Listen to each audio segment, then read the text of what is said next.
کرتے ہیں کہ اتنی بڑی شخصیت نے مجھے وظیفہ دیا ہے. یاد رکھو یہاں سب سے بڑا قول میرے نبی کا قول ہے, یہاں سب سے بڑی بات میرے نبی کی بات ہے, اور سب سے بڑا مؤثر وظیفہ آمنہ کے لال کا بتایا ہوا وظیفہ ہے. نبی اکرم صلی اللہ علیہ وسلم نے ارشاد فرمایا اس ماہ پاک کے اندر 4 بڑے وظائف تمہیں دے رہا ہوں. فرمایا ایک وظیفہ کیا ہے؟ فرمایا اسے تو تم ان 4 چیزوں کو اپنی عادت ہی بنا لو. نمبر 1 فرمایا کلمہ طیبہ کی کثرت کرو. یہ بات بھی پیش نظر رہنی چاہیے کہ حضور کے بتائے ہوئے وظیفے ہوتے بھی مختصر ہیں. رکھیں کہ اصل جو چیز ہے مؤثر جو ہے وہ اللہ کا نام ہے, وہ اللہ کا نام ہے. حضرت سیدنا یونس علیہ السلام پر آزمائش آئی, آپ مچھلی کے پیٹ میں چلے گئے, کتنی بڑی آزمائش تھی, مگر آپ نے وہاں پر جو وظیفہ کیا تھا یہ نہیں کہا کہ اے اللہ مجھے مچھلی کے پیٹ سے باہر لے جا, حالانکہ آپ مچھلی کے پیٹ سے باہر آنا چاہتے تھے. یہ نہیں کہا کہ مالک مجھے یہاں روشنی دے دے, حالانکہ آپ کو روشنی کی ضرورت ہے.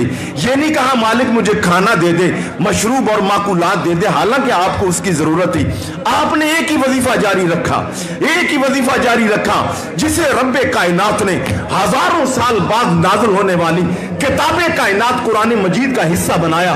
کتاب حکمت میں اللہ پاک نے اس آیت کو سجایا.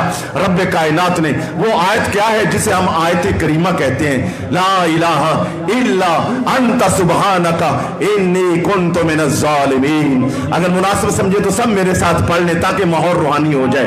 لا الہ الا انت سبحانک انی کنت من الظالمین. آپ یہ اللہ کی تسبیح کرتے گئے, آپ یہ اللہ کا کلمہ الاپتے گئے, اللہ پاک نے اس کی برکت سے آپ کو مچھلی کے پیٹ سے رہائی عطا فرما دی.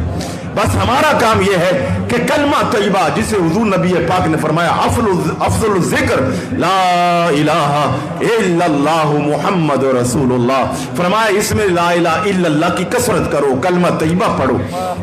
اور دوسرا فرمایا الاستغفار. 2 چیزیں حضرات ایسی ہیں کہ گناہوں کی جتنا مرضی حمالیہ کسی نے کھڑا کیا ہو, ایک گناہگار آدمی نے گناہ کر کر کے زمین و آسمان کے درمیان جو فضا کا جتنا خلا ہے یہ سارا بھر دیا جائے, ایک گناہ معاف کروانے کے لیے بہت محنت کی ضرورت ہوتی ہے. اور یہ بات بھی پیش نظر رہے, گناہوں کے معاف کروانے کے لیے ٹھیک ہے قیام بھی ہے, سجدے بھی ہیں, رکوع بھی ہیں, اور روزہ بھی ہے, یہ افطار کروانا بھی ہے, اذکار بھی ہے.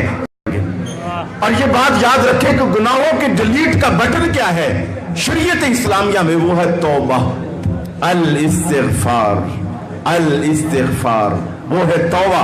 2 چیزیں ایسی ہیں میں نے عرض کیا کہ سابقہ گناہ لاکھوں کی تعداد میں کیوں نہ ہو وہ گناہوں کو مٹا دیتی ہیں. ایک یہ ہے کہ کوئی بندہ کافر ہو اور وہ کلمہ پڑھ کر دائرہ اسلام میں جیسے ہی داخل ہوتا ہے اللہ اس کے سابقہ سارے گناہ معاف فرما دیتا ہے. اور دوسرا, ایک بندے نے جتنے مرضی گناہ کیے ہوں سچے دل سے ایک مرتبہ کہہ دے اے اللہ مجھے معاف کر دے, اللہ اس کے نہ صرف گناہ معاف فرما دیتا ہے, قرآنی فیصلہ ہے, فرمایا یبدل اللہ سیئاتہم حسنات, کہ اللہ اس کے گناہ